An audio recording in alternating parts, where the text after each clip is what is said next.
Oweng ng Batang Quiapo, taos-pusong nagpasalamat kay Coco Martin, nakapagpatayo ng sariling bahay.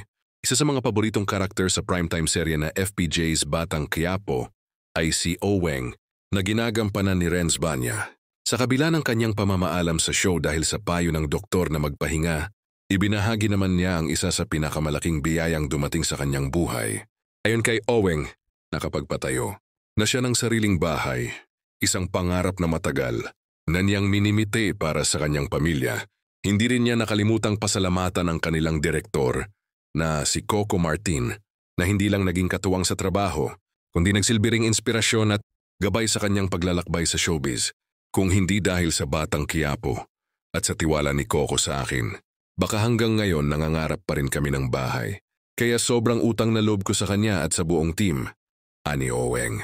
Marami ring fans ang natuwa at nagpaabot ng pagbati sa aktor na kilala sa kanyang kakulitan at pagiging comic relief ng teleserye.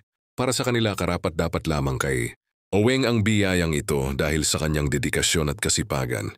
Sa ngayon, nakafocus muna siya sa kanyang kalusugan, pero tiniyak niyang kung papayagan ng pagkakataon, muli siyang babalik sa teleserye upang pasayahin ang mga manonood.